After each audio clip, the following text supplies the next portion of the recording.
ბათუმში ბინების 50-60% უცხოელების მიერ არის შეძენილი, თბილისის ტრანზაქციებში კი საქართველოს მოქალაქეების წილი 90%-ია. როგორც კოლიერს ჯორჯიაში აცხადებენ, სწორედ უცხოელი ინვესტორების მხრიდან არსებული მაღალი მოთხოვნა განაპირობებს ბათუმში საცხოვრებელ ფართებზე ფასების მკვეთრ მატებას. დედაქალაქში კი ბაზარი უფრო სტაბილურია. რამდენი მშენებარებინაა დღეისათვის თბილისში და როგორ შეიცვალა უძრავი ქონების ფასები მიმდინარე წლის პირველ კვარტალში საქართველოს ორ უმსხვილეს ქალაქში. მარი მელიქიშვილი გვერდება კოლიერს ჯორჯიას უახლესი კვლევების შედეგებით პირდაპირ ეთერში.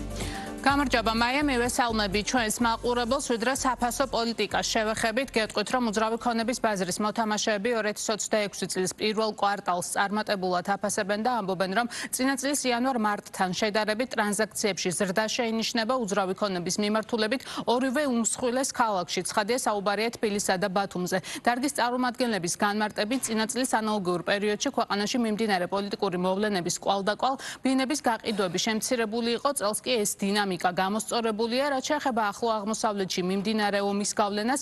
ექსპერტებს მიაჩნიათ, რომ ჯერჯერობით ომის დაწყებიდან არც ისე დიდი დროა გასული იმისთვის, რომ კონკრეტული სურათი გამოიკვეთოს, თუმცა არ გამორიცხავენ, რომ თუ ეს სამხედრო კონფლიქტი გრძელვადიანი აღმოჩნდება, ამას საქართველოს საცხოვრებელი უძრავი ქონების ბაზარზე გარკვეული ეფექტი ექნება, კერძოდ გაიზრდება ბინებზე მოთხოვნა ამ რეგიონში მდებარე ქვეყნებიდან და ისრაელიდან. უნდა ითქვას, რომ ისრაელის მოქალაქეები ისედაც ძალიან აქტიურები იყვნენ, როგორც ბათუმში, ისე თბილისში ბინების შეძენის კუთხით. მეტიც, კოლიერს ჯორჯიას ინფორმაციით, ბათუმში უძრავი ქონების მყიდველთა 50-60% სწორედ უცხოელები შეადგენენ და მათ შორის ჭარბობენ რუსეთის, უკრაინისა და სწორედ ისრაელის მოქალაქეები. რაც შეეხება თბილისს, აქ ტრანზაქციებში უცხო ქვეყნის მოქალაქეების წილი უმნიშვნელოა და ფაქტობრივად უძრავი ქონების მყიდველების 90% საქართველოს მოქალაქეები არიან. რაც შეეხება ოფიციალურ სტატისტიკურ მაჩვენებლებს, კოლიერს ჯორჯიას მონაცემებით 2026 წლის პირველ კვარტალში თბილისში 10,550 ბინა გაიყიდა, ბათუმში კი 3,758 ბინა. ტრანზაქციების წლიური ზრდა ორივე ქალაქში დაახლოებით 17%-ს უტოლდება. ომის ეფექტებზე ჯერ საუბარი ადრე არის, ეს სწრაფად არ აისახებოდა ბაზარზე. თუმცა 2026 წლის პირველი კვარტალი თბილისის უძრავი ქონების ბაზრისთვის საკმაოდ პოზიტიური იყო, წინა წელთან შედარებით 17% იყო ტრანზაქციების რაოდენობის ზრდა. თუმცა ძირითადი განმაპირობებელი მაინც ამისი არის ის, რომ შარშან პოლიტიკური არასტაბილურობის გამო იყო უფრო სუსტი მაჩვენებლები. თუმცა ასევე უნდა აღნიშნოს, რომ ყველა მიმართულებით არის ზრდა ტრანზაქციებში, როგორც ახალ პროექტებში, ასევე ძველ პროექტებში. იგივე პერიოდში ბათუმში იყო 16%-იანი ზრდა, აქ ზრდა მოდის ძირითადად პირველად ბაზარზე, სადაც ზრდა იყო 21%-იანი, თუმცა მეორეულ ბაზარზეც იყო 14% ზრდა, რაც აჩვენებს იმას, რომ ბაზარი საკმაოდ სტაბილურად ვითარდება ამ ეტაპზე. ზოგადად ბათუმში აქტიური არიან რუსეთის, უკრაინის, ისრაელის მოქალაქეები. თბილისში შედარებით ნაკლებია მათი აქტივობა. მიმდინარე წლის პირველი კვარტალი საკმაოდ სტაბილური სიტუაცია გვაქვს.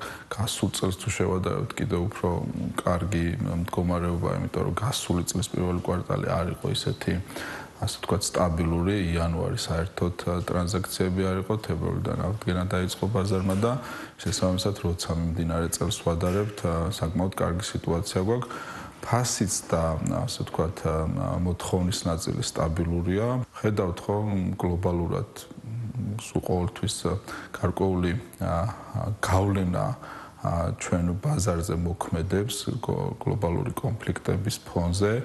ამ შემთხვევაშიც ძალიან საინტერესოა, რომ ირანიც და ისრაელიც საკმაოდ აქტიური იყო ისედაც ქართული უძრავი ქონების ბაზრის მიმართ. შესაბამისად, ამ ნაწილშიც მოლოდინი არის, რომ კიდევ უფრო გაიზრდება მათი მხრიდან მოთხოვნა.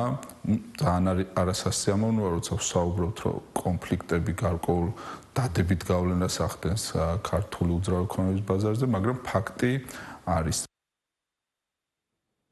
ტრანზაქციებთან ერთად მზარდია ფასებიც, თუმცა ბაზრის მოთამაშეების შეფასებით ბოლო წლებში დედაქალაქში უძრავი ქონების გაძვირების ტემპი შენელებულია და ყოველწლიურად 10%-ის ფარგლებში მერყეობს. რაც შეეხება ბათუმს, აქ ფასნამატი გაცილებით მაღალია. აღნიშნულ ფაქტს კოლიერს ჯორჯიაში ორი მიზეზით ხსნიან. პირველი ამბობენ, რომ თბილისში მიწოდება გაცილებით მაღალია ვიდრე მოთხოვნა, კერძოდ ამჟამად დედაქალაქში 87,000 მშენებარე ბინაა და ზრდა მაგალითად 2021 წელთან შედარებით 80 4%-ია, შესაბამისად, ბაზარი უფრო სტაბილურია და ნაკლებად ხდება ფასების ზრდა. ბათუმში კი უცხოელი ინვესტორების მხრიდან არსებული ძალიან მაღალი მოთხოვნის გამო ბინებზე ფასების ზრდა გაცილებით მასშტაბურია.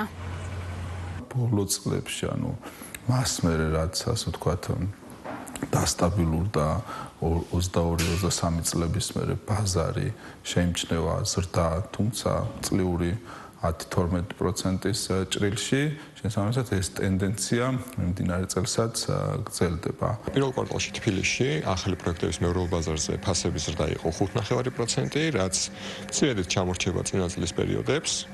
რაც შეეხება ბათუმს, აქ ზრდა 10%-მდე იყო, რაც დაახლოებით იმეორებს წინა წლის მაჩვენებლებს. თბილისში მნიშვნელოვანი ფაქტორი არის ის, რომ დაახლოებით 87,000 მშენებარე ბინა არის ქალაქში. ზრდა 2021 წელთან შედარებით მშენებლობების არის დაახლოებით 84%, რაც განაპირობებს იმას, რომ ბაზარი უფრო სტაბილურია და უფრო ნაკლებად ხდება ფასების ზრდა, ვიდრე იგივე ბათუმში, სადაც მოთხოვნის დიდ ნაწილს ასევე განაპირობებს უცხოელი ინვესტორები, რაც დამატებით იწვევს ფასების ზრდას ქალაქში. გეტყვით იმასაც, რომ ბოლო მონაცემებით დედაქალაქში 1 კვადრატული მეტრი ბინის საშუალო ღირებულება სხვადასხვა ტიპის ბინის მიხედვით 1300-დან 1500 დოლარის ფარგლებში მერყეობს, ბათუმში კი 1600 დოლარია, ორივე ქალაქში ბინებზე ფასები 2025 წლის პირველ კვარტალთან შედარებით 5-დან 10%-ის ფარგლებშია გაზრდილი. მადლობა, მარი მელიქიშვილი საუბრობდა ბიზნეს პარტნიორის პირდაპირ ეთერში.